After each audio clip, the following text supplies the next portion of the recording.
Hello, everybody, and welcome to the Music Production Podcast. I'm your host, Brian Funk. I'm a musician and producer from New York. I'm an Ableton certified trainer, and I teach music production for Berklee Online. And I've got a website of all kinds of goodies, tutorials, Ableton Live packs, sample packs, all kinds of good stuff at my site, brianfunk.com. And I've just released a new free Ableton Live pack called the BF Channel Strip, which is sort of in honor of this episode. It has a little channel strip you can put on all of your tracks. I use it in part as my default track in Ableton Live. So as soon as I open a track, this channel strip's there. So I don't have to keep loading it and wasting time going to my browser and finding it. I think it's a big help, and you can get it for free at my site, brianfunk.com. On today's episode, I want to settle the argument once and for all. Should the EQ or compressor come first? This is one of these silly things I see all the time that people debate. And the reason it's debated is because the answer is it depends. And I want to explain why it depends. The thing is, when you start putting plugins on your tracks, one after the other in a row or in serial, the plugin before affects the plugin after it. It's like guitar pedals. If you're a guitarist, you put your distortion and then your reverb, and the distortion gets reverberated. But if you put the distortion after the reverb, then the reverb gets distorted, and that creates a much muddier, weirder sound, which might be useful in certain cases. But if you've ever experimented with guitar pedals, you know that this makes a big difference. And the same's true with all of our plugins and devices in the DAW. The first one affects the next one, so it really does matter what we put first.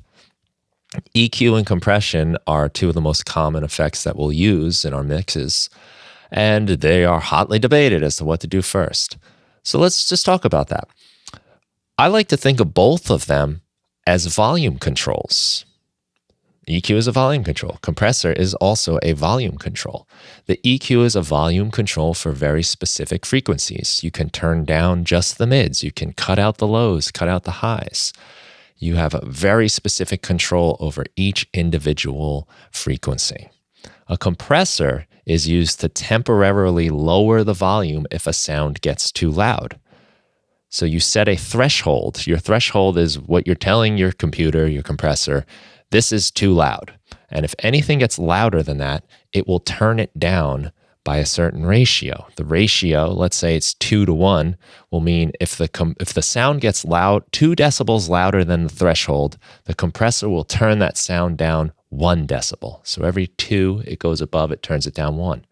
If you have 4-to-1, every 4 decibels it goes over the threshold, it will turn it down to 1 decibel above the threshold. So it's more extreme. So instead of going 4 decibels above the threshold, now it only goes 1 above the threshold. And the more you go up until basically a limiter, which is really just an extreme compressor, it doesn't let anything get above the threshold. So a compressor is used to turn down the volume if it exceeds the threshold. How fast the volume gets turned down depends on your attack, and how fast the volume returns to normal after the volume goes below the threshold is determined by your release. So it's sort of like if you're listening to music and the song gets too loud, you turn the music down, and then when the song gets back to a more quieter part, you turn the music back up. Maybe on like a television, if you're watching TV, the commercials get too loud. They've exceeded your threshold, so you turn them down a bit.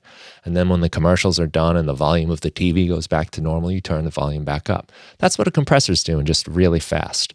So they're both volume controls.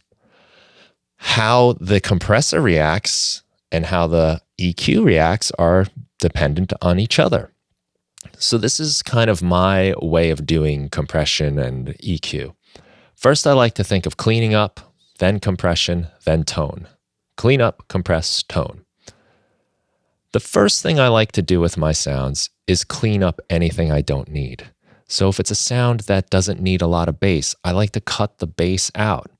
Because if there's a lot of bass in a sound, that's going to go into the compressor, and the compressor is going to react to those bass frequencies and turn things down. But I know in my mix, I might not need the bass. Let's take an acoustic guitar, for instance. Right now, I'm recording my band, and I'm documenting it with our Music Production Club live classes that you can watch on my YouTube channel. And we are a 3-piece rock band: electric guitar, bass, drums, vocals. We're throwing in some acoustic guitars in our recording to kind of spice things up, add a little texture. I don't need all the low end in there because the bass is going to be handling that, the drums are going to be handling that, and even the electric guitars will be handling some of that. I really just want the acoustic guitars for some high-end sparkle. So what I do in this case is I'm cutting a lot of the low end using a high pass filter on my EQ. And I do that first because I know I'm not going to need it. I'm going to clean it up. And pretty much everything is going to have frequency information throughout the entire frequency spectrum. Even things like hi-hats or cymbals have a lot of low-end energy, but you probably don't need that.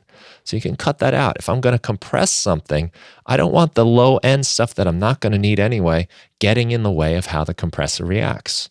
So I'll cut the low end. And now an acoustic guitar is a very dynamic instrument. It gets very loud, it gets very quiet, and there's a lot of space between.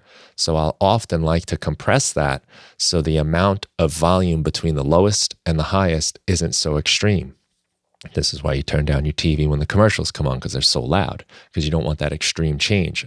I don't want the extreme change in my acoustic guitar. So after I've taken away all of the frequencies I don't need, I'm going to put on the compressor.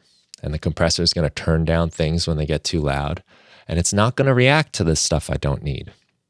So you might be saying, okay, great. So EQ before compression. Well, sort of.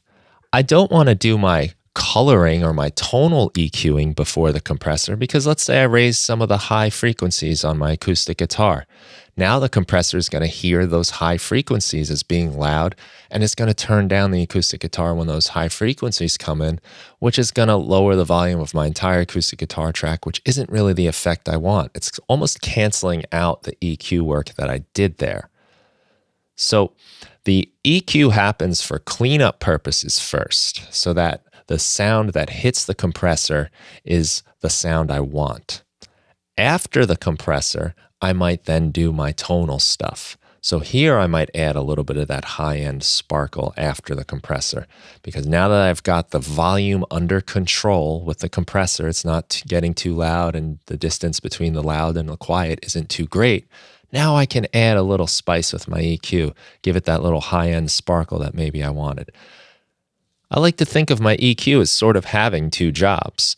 One of its jobs is to get rid of the stuff I don't need. And that often comes with low pass and high pass filters, or sometimes even extreme bell curves or notch filters so that I can get rid of annoying frequencies or stuff I don't need, or maybe I know I want to carve some room for other sounds to fit in. But after that, after I've cleaned it up, maybe I want to compress it and I want to control the dynamics. That's fine. But the other job of the EQ is to then play with the tone and make it fit in my mix a little better. And I'm going to do that after I've got the volume under control. And I can do that with a lot of different effects. It might be an EQ, it might be a distortion, it might be whatever I want. And it might turn out that those subsequent effects after my first EQ and then my compressor, those subsequent effects might then change the dynamics of my sound. And I might decide I want a compressor again to control that stuff. So I might compress again later on. And maybe I even repeat the process. Who knows? Maybe there's a little more EQ after that. Sometimes I do these things in stages so that the sounds are a little more natural and I don't have to go so extreme in the earlier stages.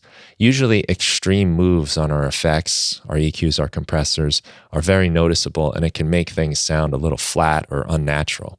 But if we do it in stages, it might be a little smoother. This is a lot of times, this whole reason about cutting and cleaning up the sound before the compressor.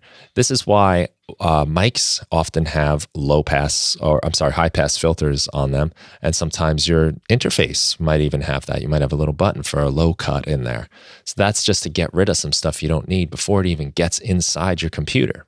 And that's what you might want to do with an EQ before we go to compressing. It's just a basic rule, really. I want to just get rid of the stuff I don't need before I start playing with the sound. Because even if we're not talking about compressors, if I put a sound with a lot of extra bass on there and I run it through a distortion, all that bass frequency is affecting the distortion effect. And that's going to change the way the plugin reacts. It's going to change the output I get. And if I start cutting things later, it might not be an ideal thing. I've kind of just got all this audio clutter that I want to get rid of as soon as possible so that I can make my decisions a little more wisely and a little more informed, and I can hear things more the way I intended them to. Maybe this will end the debate. I highly doubt it. The thing is, it depends, right? The tools are used for different reasons. Sometimes we use an EQ to completely take out stuff we don't need. Sometimes we use it just to add a little character to our sounds. And a compressor is actually the same way too. Sometimes we use a compressor just to control the dynamics, and sometimes we use it to squeeze things to get a little extra character, a little power, a little body. Just think about what you're doing. Think about it in sort of this logical way. You're taking your signal from one step to the next, and everything before affects everything after. My advice, my little way of thinking it is, clean up, compress, tone. Think about it that way. First, get your audio clean as it can be, then start playing around with the dynamics, and then start coloring it. I hope that helps.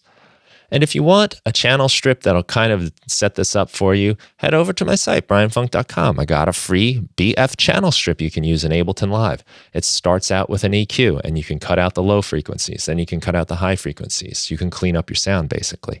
Then the compressor comes in.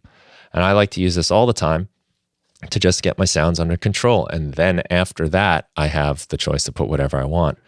But this is just something that speeds up my process. I don't have to constantly drag things into my tracks. I just have it show up on my defaults, and it's right there. This is why consoles are built this way.